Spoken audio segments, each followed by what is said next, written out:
lagi bareng saya Isti di sharing session online. Nantinya semua pembicaraan di sharing session online ini via live Instagram ini juga akan kita upload di YouTube channel Hai Kampus. Jadi pastikan subscribe YouTube channel Hai Kampus ya buat yang belum subscribe. Nah, kali ini kita akan mendengar pengalaman seorang teman tentang jurusan fisika. Kalau kemarin udah bahas matematika, udah kimia, udah biologi, udah, dan sekarang giliran fisika nih yang kita bahas. Nggak lengkap soalnya ya kalau sains tidak mengikut sertakan fisika. Tapi udah ngeri duluan gak sih kalau denger kata fisika itu gimana? Soalnya saya juga dulu pas SMA kurang suka gitu ya mata pelajaran fisika. Nah, tapi apakah fisika di SMA itu sama dengan fisika ketika waktu kuliah dengan jurusan fisika di perkuliahan? Langsung aja kalau gitu saya invite. Oke, sebentar ya. Saya invite narasumber kita, Mbak Nur Hasana, udah lulus dari Sarjana Strata 1 jurusan Fisika Universitas Wijaya, kemudian sudah menempuh S2 juga di Department of Physics Central University Taiwan, dan sekarang menjadi dosen Tadris Fisika di UIN Mataram. Halo Mbak, udah nyambung ya? Halo, Assalamualaikum. Gimana Mbak kabarnya Mbak? Alhamdulillah, baik. Gimana Mbak Isti? Ya, alhamdulillah. Ini Mbak Nur Hasana, saya manggilnya Mbak Nur gitu ya? Iya, ada. Suara saya udah jelas ya Mbak? Iya, sudah jelas. Ini udah jelas? Di sana Jelas, mungkin? Oh, jelas banget ya. oke. Mbak Nur sekarang stay di mana Mbak? Ngajarnya di UIN Mataram, berarti stay-nya di NTB atau gimana? Iya, saya sekarang stay-nya di Lombok, di NTB. Wah, Jadi merantau ke sini. tapi aslinya, rumah aslinya di Saya mana? aslinya Lumajang, Jawa Timur. Oh, Nah, Lumajang, Jawa berarti Timur, terus suami saya aslinya dari NTB. Jadi ikut merantau ke sini. ikut suami sekaligus ngajar ya di sana ya, jadi Iya, dosen. heeh, iya. Pantau kemana-mana banget loh ya, aslinya dari Lumajang, kemudian Hmm, kuliahnya di UPI, sempet juga ke hmm, Taiwan, terus sekarang hmm. terdaftar di NTB. Iya, terdamparnya di NTB jadi nggak kembali lagi ke Lumajang. Lagi ke Lumajang. Tapi di NTB sekarang di tengah kondisi pandemi kayak gini, masih terbilang apa namanya, stabil atau gimana Mbak? Sekarang semuanya WFH semua ya. Sekolah udah diliburkan, nggak libur sih, sekolah di rumah. Tepatnya sekolah di rumah, kuliah di rumah. Soalnya di NTB ini udah tercatat 10 yang positif. Oh, udah 10 yang positif, Iya, ya, 10 tapi yang positif. uh, Jadi ya gitu semuanya langsung di apa WFH semua. ya udah, semoga Mm-mm.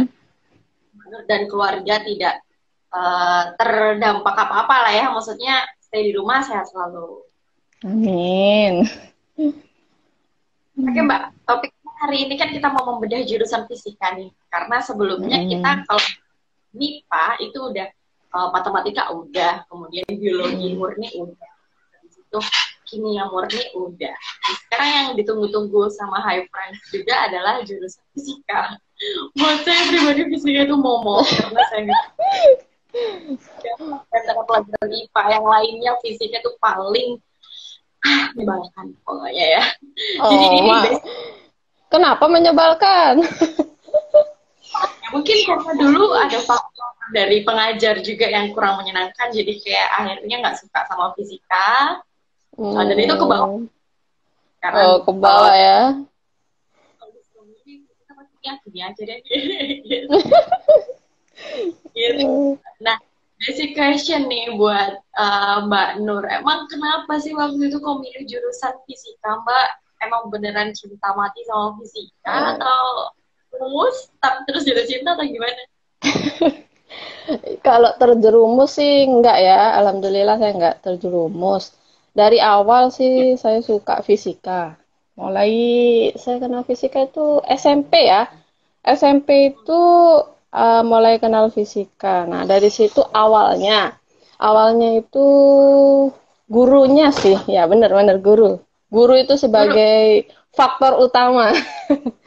Jadi guru sebagai faktor utama kenapa saya suka fisika dulu itu. Ya, jadi Oh, guru. dari Ya, SMP dulu saya suka sekali waktu itu fisika. Kemudian SMA juga tetap suka.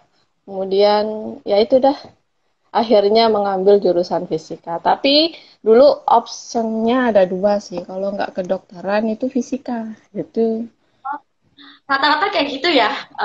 Kalau maksudnya science itu pasti ada kecenderungan di salah satu pilihannya adalah kedokteran dulu, habis itu baru mata kuliah apa jurusan science yang lain. Kata tuh fisika kayak biologi kayak kimia kayak Tapi kecenderungan dari saya pribadi itu fisika. Nah, fisika. kenapa dulu optionnya dua? Itu karena dorongan dari beberapa pihak lah ya, lingkungan, keluarga itu semua. Oh, dokter aja. Guru-guru saya pun juga dulu dokter saja gitu. Ya sudah, saya ngambil pilihan pertama dokter, kemudian pilihan kedua fisika. Tapi saya lebih sreknya itu fisika. Gitu. Kan fisika di pilihan pertama ya. Mm. Kepengen. Iya, kalau lebih kepengennya. Hmm. Alhamdulillahnya juga maksudnya di jurusan fisika gitu pada akhirnya. Hmm. Ya, Nah, Mbak, alhamdulillah. sebenarnya jurusan fisika, kuliah di jurusan fisika dengan mata Hmm. pelajaran fisika kita SMP ataupun SMA itu samakah atau masih berkesinambungankah atau totally berbeda atau gimana? Untuk awal-awal sih, fisika di SMA sama di universitas itu agak berbeda. Tapi untuk di awal-awal itu sama, agak sama. Karena di awal-awal kita semester 1, semester 2 itu kita ada fisika dasar 1, fisika dasar 2 yang lanjutan dari SMA. Nah, kalau di SMA itu kita belajar fisikanya hanya di permukaan saja. Secuil Ya, hanya banget di gitu. ya cuy lah. Jadi permukaan aja kita tahu. Oh, apa namanya? Ini seperti ini. Oh, rumusnya ini. Nah, kalau di SMA kita hanya menggunakan, misalkan ada rumus A gitu ya. Udah, kita pakai rumus A itu aja. Nah, kalau di kuliah nanti kita cari tahu nih, ya kita cari tahu rumus ini asalnya dari mana, ya kemudian nanti gunainnya gimana, itu di perkuliahan lebih Kalau lebih rumus ya kalau udah kuliah ya, melainkan dicari juga asal usul rumusnya dan itu bisa hmm, kayak gitu ya. iya seperti itu. Kalau di SMA kan kita kasih rumus A, ya udah kita pakai itu aja gitu. Mbak, itu artinya kalau misalnya mau milih jurusan fisika, apakah harus uh, jago fisika? Eh, nggak harus sih sebenarnya. Nggak harus jago fisika sebenarnya, tapi kita harus menyukai dulu kalau menurut saya ya. Apapun itu, nggak harus fisika. Apapun itu, entah itu nanti mau milih jurusan kimia atau matematika atau biologi, fisika, itu nanti nggak harus kita punya skill, kita bisa fisika lebih dulu. Nah, itu Uh, bisa bisa dipelajari semuanya. Yang penting kita suka dulu. jadi Nah, meskipun nilainya kurang oke atau ya kemampuannya di fisika itu pas-pasan, tapi suka nih sama fisika itu kemungkinan besar masih bisa ya kuliah di jurusan. ya bisa. Ya, kemungkinan bisa. Itu. Soalnya kan kalau misalkan kita suka sesuatu, pasti kita akan apa ya namanya ya, memperjuangkan lah ya. Oh, gimana caranya kita bisa bisa ini, bisa ini. Sama kan kayak kita suka sama seseorang, ya. Oh, baper-baperan dikit ini. Ya, Tapi ya. ada dari teman-temannya Mbak Nur nih, misalnya dia itu sekolahnya dulu dari SMK atau dia justru dari IPS nih, bukan dari IPA. Tapi masuk jurusan fisika, itu ada gak? Apakah possible? Oh, ya, ada beberapa sih yang teman saya itu ada yang malah dari SMK, ya, kemudian ada yang dari IPS juga ada.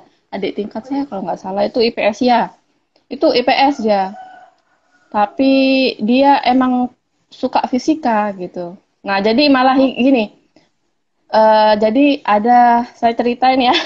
Jadi yang teman STM saya ini dia itu jurusannya apa? Masalah komputer gitu ya. Masalah komputer. Kemudian dia masuk di jurusan fisika. Nah, di fisika ini ada dia bidang minat. Nah, bidang minat komputasi. Nah, jadi masih ada nyambung-nyambung di situ. Jadi dia ngambil di bidang minat komputasi. Nah, Oh, oh, sudah gitu. Jadi masih ada nyambungnya. Jadi kita nggak pure masalah rumus saja yang kita utek-utek itu rumus saja enggak. Nah, ya, kemudian kalau yang IPS ini adik tingkat saya. Nah, adik tingkat saya dia asalnya dari IPS, tapi dia lebih unggul dari yang anak MIPA. Iya, anak IPA. Bahkan dia ikut Olimpiade MIPA. oh, oke, oke. Olimpiade Sains mahasiswa itu ya. Dia malah mendapatkan juara. Kalau nggak salah itu juara satu ya, juara satu. Kayaknya dulu waktu SMA yang terjebak ya masuk IPS ya Mbak ya, keliru. Nah, kalau itu kurang tahu ya saya. Jadi awalnya ceritanya gimana? Dia pokoknya dia asalnya dari IPS, tapi dia suka banget sama fisika. Suka banget sama fisika. Jadi waktu kuliah ngambil fisika dan emang berhasil dia gitu. Nah, sekarang pun Jadi, dia melanjutkan di luar negeri. oh di luar negeri juga. Jadi kalau misalnya Ya.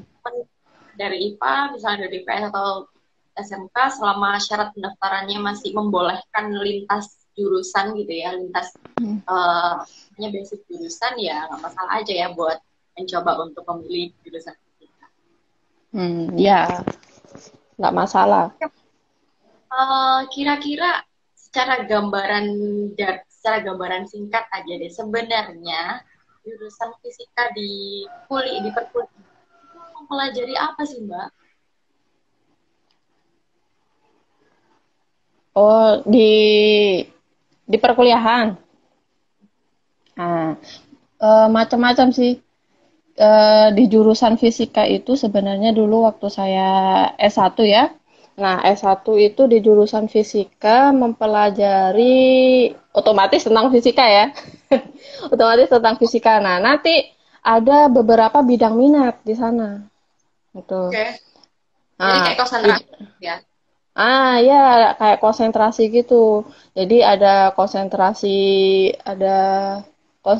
fisika material, ada konsentrasi instrumentasi, kemudian fisika medis dan biofisika, kemudian komputasi dan teori.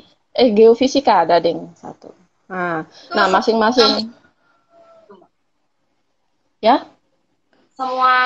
semua kampus di jurusan fisikanya itu konsentrasinya kurang lebih sama seperti itu atau itu hanya ada di UB atau gimana? Nah, sebagian sih ada seperti itu, tapi ada sebagian yang mungkin geofisikanya masuk ke teknik. Nah, kalau di Oh, Brawijaya, geofisikanya masuk di jurusan fisika MIPA. Ada beberapa hmm, kayak misalkan di mana itu geofisikanya masuk di teknik. Nah, tapi oke. sebagian besar emang seperti itu. Siap, siap. Boleh dijelasin satu-satu Mbak tadi kayak fisika apa tadi saya aja instrumen kayak gitu-gitu itu mempelajari Hmm. apa? Nah, kalau fisika medis nih ya, fisika medis dan biofisika itu dia mempelajari tentang aplikasi fisika di dunia medis. Contohnya itu di radioterapi. Nah, radioterapi, kemudian itu semuanya konsep-konsep fisika yang diterapkan di situ. Di radioterapi apa aja. Kemudian contohnya lagi itu USG kayak gitu-gitu dan lain sebagainya. Nah, itu Hmm. masuk di konsentrasi fisika medis. Nah, kemudian kalau di fisika material itu mempelajari tentang fisika bahan ya. Jadi mau gitu ya. Hmm, begitu. Gimana Mbak? Mau boleh diulang? Bang? Oh, tadi untuk fisika material ya. Ya, material, benar. Nah, untuk fisika material itu dia mempelajari tentang bahan fisika bahan ya, fisika bahan dan modifikasinya. Nah, modifikasinya misalkan eh gimana? Fisika bahan tuh maksudnya kayak gimana? Misalkan bahan material apa? Material lapisan tipis, ya, caranya membuat lapisan tipis, kemudian eh, banyak dah. Misalkan kan kita di handphone saja ya, di handphone ini kan terdiri dari beberapa material, ya kan? Hmm, Material apa, bahannya apa. Nah, itu semuanya dipelajari di situ. Ya. oh, I Sifat-sifat see. bahannya. Nah, jadi kan berbeda dengan yang tadi fisika medis. Nah, fisika medis itu mempelajari yang ada kaitannya dengan dunia medis. Nah, Oh, itu. siap. Lanjut Mbak. Nah, sedangkan untuk yang geofisika ini aplikasi fisika di eh, kebumian, ya, terutama di eksplorasi, kemudian kebencanaan, nah, kegempaan, nah seperti itu. Jadi tentang kebumian, dia aplikasinya di situ.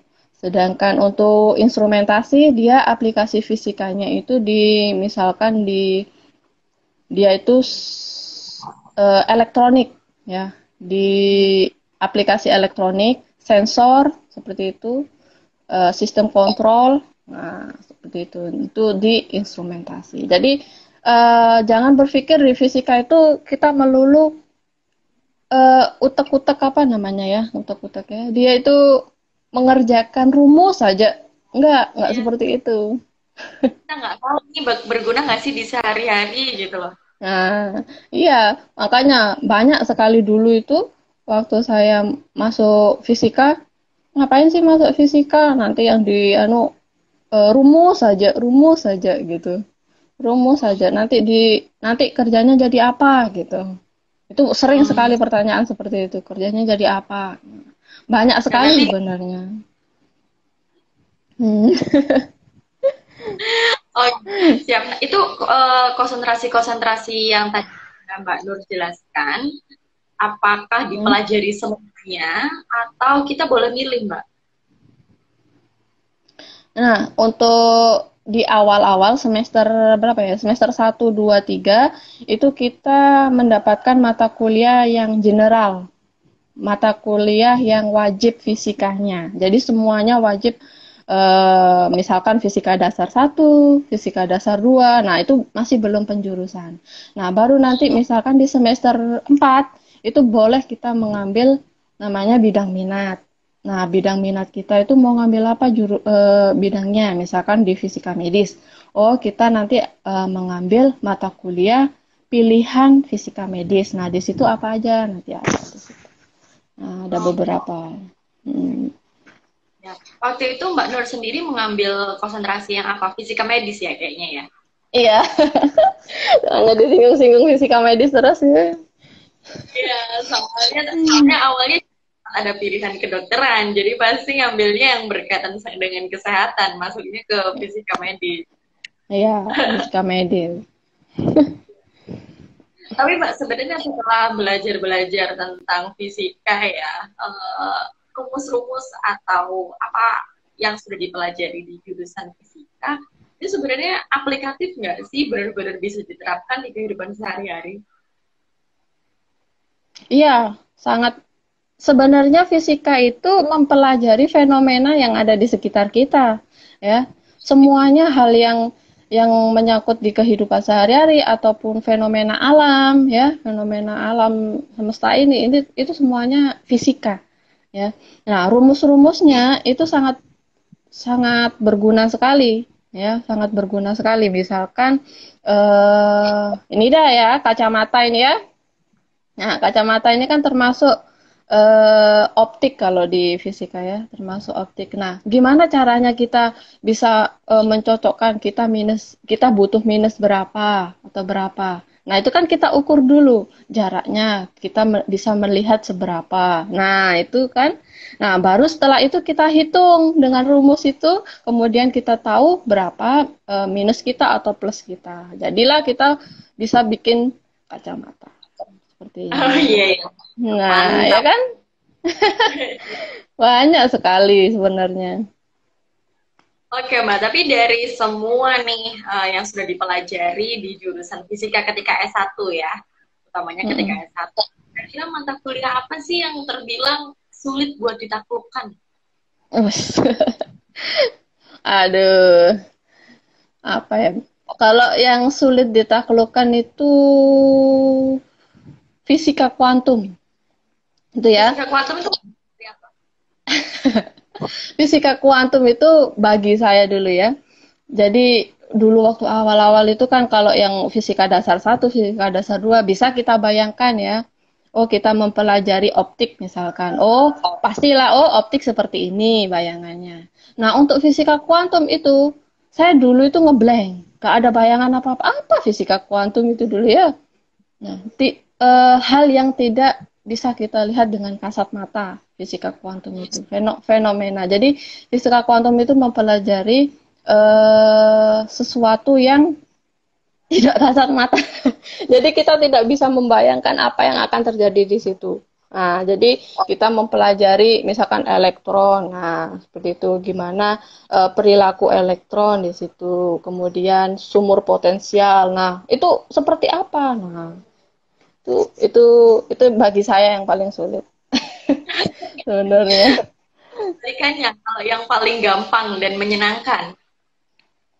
Yang paling gampang dan menyenangkan itu apa ya? Pasti di fisika medisnya. saya saya suka apa namanya? Suka di fisika medis. Karena Karena apa? suka Aplikatif. Aplikatif ya. Ya, jadi langsung misalkan ada alat ini, oh penerapannya di dunia fisika seperti ini gitu. Oh menggunakan rumus yang ini. Itu yang paling suka. Tapi kalau oh, fisika kuantum itu kita tidak bisa membayangkan seperti apa kejadiannya. Ya. aplikasi sehari-hari seperti Hmm. apa gitu. Hmm. Kayak Gitu. untuk tugas-tugasnya kayak gimana, Mbak? Biasanya tugasnya tuh apa namanya, ada labnya juga kah? Atau tugasnya banyak papernya, terus ngerjain soal-soal dengan rumus-rumus itu, atau gimana? Kalau fisika pasti ya cenderungnya lab. Ya, Eh, fisika, pasti orang-orang lab. Nah, karena dulu itu banyak sekali praktikum. Kalau di awal-awal semester 1, semester sampai semester berapa ya? Sampai semester 4 pun masih ada praktikum. Jadi gimana? praktikumnya kayak gimana? Boleh dikasih contoh satu? Oh, praktikumnya misalkan fisika dasar gitu ya. Fisika dasar kita praktikum nih, praktikum di laboratorium, ada asisten. Kemudian setelah kita melakukan praktikum, kemudian mengambil data, kita menulis laporan, ya. Menulis laporan bukan mengetik laporan itu yang sangat berat. Ya, bukan berat sih. Sebenarnya gampang kan ya menulis ya, gampang. Tapi Kan ya? iya, tulis tangan itu. Aduh. Hmm. Oke, oke. Yang kalau misalnya di lab, di laboratorium gitu, fisika itu maksudnya apa sih yang diteliti? Kayak gimana gitu, saya nggak ada bayangan sih. Kalau misalnya laboratorium kimia mungkin masih ada bayangan ya, dia pakai botol-botol gitu kan, Hmm. cairan itu kayak gimana gitu gambarannya. Oh, kalau macam-macam ya. Kalau misalkan di fisika dasar, ya misalkan praktikum fisika dasar, itu di situ misalkan topiknya viskositas, kekentalan zat cair. Nah, jadi kita mengukur seberapa kental ya, atau viskositasnya berapa. Misalkan cairan A, B, C. Nah, itu caranya gimana? Oh, caranya dengan menggunakan, misalkan kita menjatuhkan suatu batu atau pemberat gitu. Nah, kita kemudian setelah dijatuhkan, kita mengukur waktunya. Setelah itu kita menganalisisnya. Nah, menganalisisnya dengan memasukkan ke rumus. Nah, itu nanti kita mengetahui, oh yang cairan A dia viskositasnya sekian, cairan B sekian. Nah, itu salah satu contohnya. Siap, Kemudian siap. kemudian banyak lagi sih sebenarnya selain itu. Jadi tetap aja diaplikasikan dengan rumus ya Mbak Nur ya. Ya, pasti. Pasti fisika tidak akan lepas dari rumus. Dan itu boleh kan, maksudnya nggak harus hafal di luar kepala kan rumus-rumus itu. Iya sih. Sebenarnya kalau rumus itu nggak perlu dihafal sebenarnya. Sebenarnya rumus itu hanya perlu dilatih, guys, dilatih. Jadi Gitu ya. kita, kalau misalkan kita menghafal rumus, mungkin kita akan ingat, misalkan seminggu masih ingat, 2 minggu masih ingat, nggak tahu sebulan ke atas, sebulan ke atas mungkin sudah hilang terbang gitu ya, nggak tahu kemana. Nah, caranya biar bisa tahu, ingat rumus itu, ya kita sering-sering latihan soal. Gitu. Ah, mantap. Ya. Harus Mm. namanya mencoba rumus itulah ya, Iya. mengaplikasikannya ya. Jadi kalau rumus itu jangan di apa ya, dibayang-bayang, di awang-awang gitu ya. Jadi rumus itu coba dikerjakan, diaplikasikan di soal, dikerjakan. Nah, dengan menggerakkan tangan kita untuk mengerjakan soal, lambat laun kita akan ingat. Ah, iya ya, saya setuju sih. Itu. Saya setuju Ya kan? ini.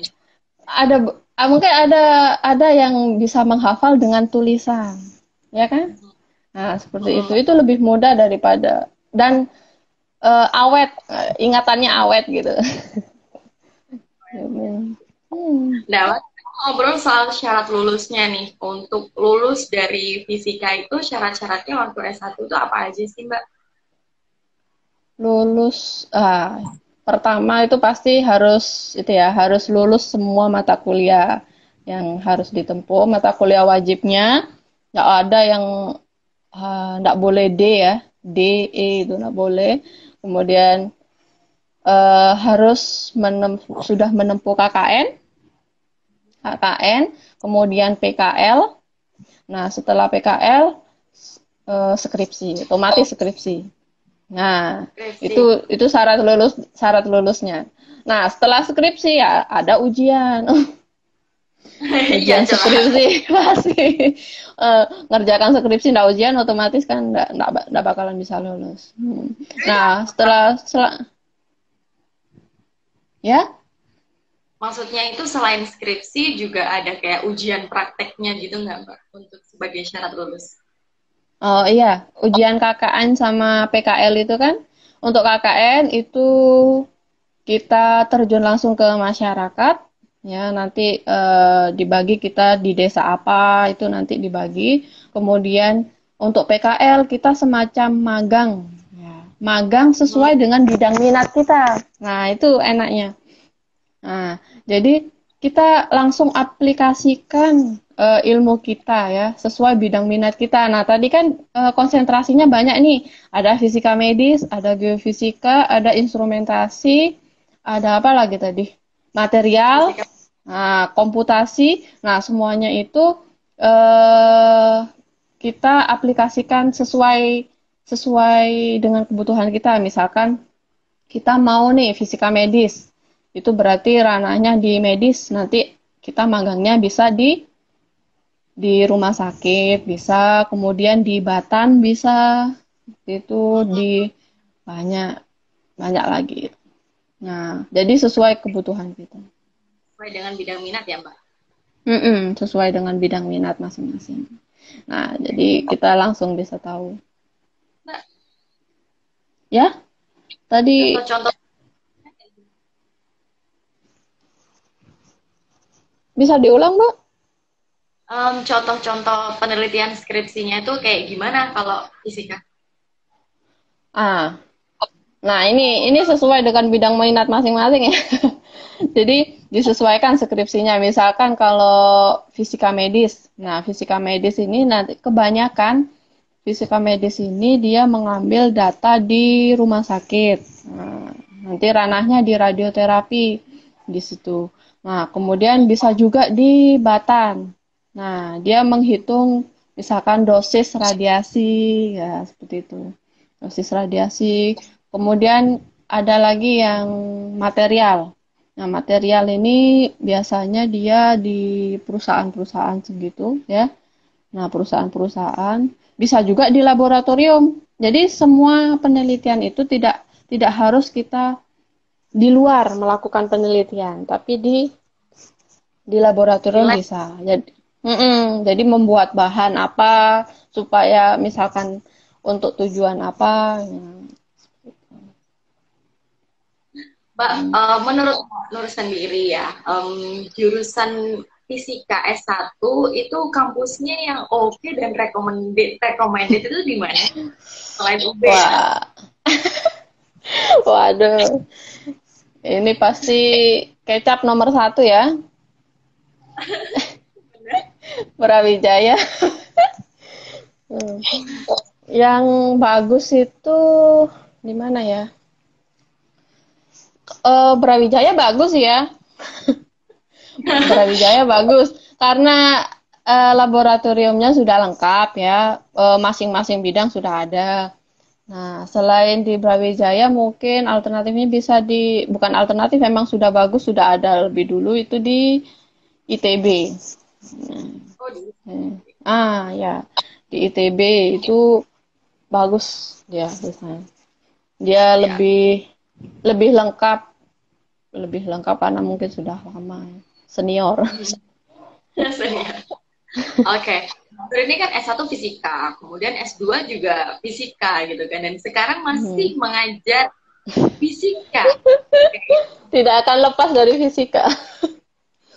Ya, sebenarnya tantangannya apa sih Mbak kalau misalnya kita kuliah di jurusan fisika? Tantangannya itu apa ya? Kalau sabar mungkin harus rajin sebenarnya ya. Iya. Sabar tantangannya. Jadi kita kalau kuliah di fisika itu banyak praktikum ya. Belum lagi kita banyak tugas. Nah, tugas di kuliah. Jadi praktikumnya itu laporannya ditulis tangan. Nah, kita harus pintar-pintar memanage waktu. Nah, pintar-pintar memanage waktu kapan kita harus mengerjakan laporan. Karena deadline dari masing-masing praktikum itu berbeda-beda. Ya, nah Bareng. itu sih sebenarnya. Ya, jadi tantangannya harus bisa memanage waktu. Itu dan tidak mungkin kita bisa mengerjakan laporan 1 hari atau sistem SKS. Nggak bisa ya. Ya, oke. Gitu. Nah, ini yang paling penting Mbak ya. Mungkin nanti sebagai kayak untuk meyakinkan sebelum masuk ke jurusan fisika ya.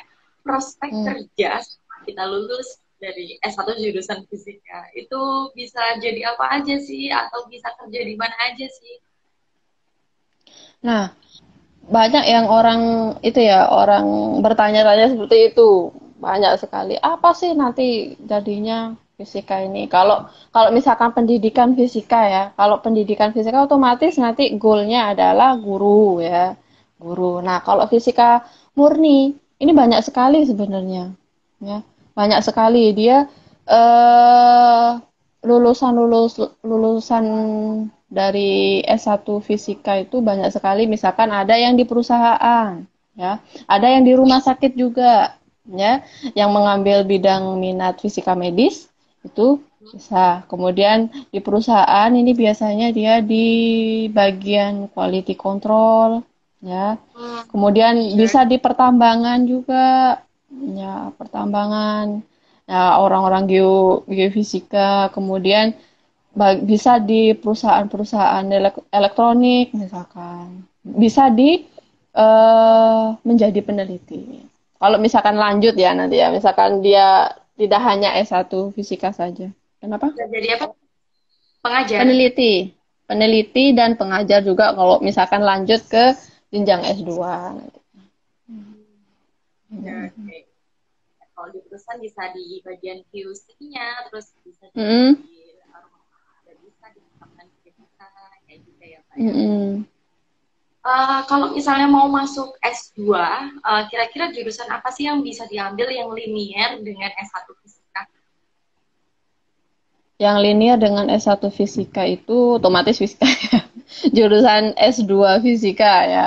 S2 fisika. Nah, selain itu bisa juga di jurusan misalkan di fisika medis, S2 fisika medis itu ada. Nah, itu ada di UI ya. Nah, UI itu ada, kemudian bisa mengambil di kebanyakan itu geofisik. Nah, jadi ranahnya nanti kalau misalkan mau melanjutkan S2 itu tergantung dari bidang kita masing-masing tadi, konsentrasi tadi. Jadi bisa masuk ke S2 fisika medis, bisa masuk ke S2 geofisika atau geologi. Nah, seperti itu. Siap, siap. Nah, Jadi macam-macam. Kalau Mbak Nur ini masuk jurusan Department of Physics National Central University Taiwan. Mungkin boleh dijelaskan ya, sedikit fisika. kuliah di luar negeri kan masih jurusan fisika dengan di Indonesia waktu itu ya mungkin jenjangnya memang beda S1 dengan S2 tapi apa ya maksudnya kesan perbedaannya yang selama mempelajari fisika di dua negara ini apa tuh? Pastinya sistem perkuliahannya berbeda ya. Sistem perkuliahannya berbeda. Jadi kalau misalkan di sini di Indonesia itu kita lebih sering itu mendapat materi banyak itu dari dosen. Nah, sedangkan di luar itu lebihnya kita belajar otodidak sendiri. Jadi dosen di sana, profesor di sana hanya mendampingi sebenarnya. Nah, hanya mendampingi. Jadi misalkan kita salah salah arah, jadi kita dibenarkan oleh profesor gitu. Jadi lebih lebih sering itu kita belajar mandiri. Nah, itu sih. Dan lebih banyak sharing-sharing. Nah, gitu. Sharing-sharing dengan diskusi, dengan misalkan ada permasalahan ini, kita lebih sharing seperti itu. Kalau di luar ya Mbak ya. Tapi kalau Kalau di luar. kalau di Indo tugas-tugasnya apakah individu atau kelompokan juga? Bukannya juga Lebih sama-sama banyak, sharing? ya lebih banyak individu sih ya. Jadi kalau di ini kan di Indonesia itu dia lebih banyak individu, ya individu. Tapi lebih banyak individu daripada yang kelompok. Kalau di fisik, sama sih sebenarnya, sama sih di luar negeri juga individu. Tapi topiknya berbeda. Jadi kayak misalkan tugas di Indonesia itu lebih cenderung ke konsep teorinya, ya teorinya. Kemudian kalau di luar itu lebih ke study case. Oh, oke, Nah, siap-siap. study case. Oke.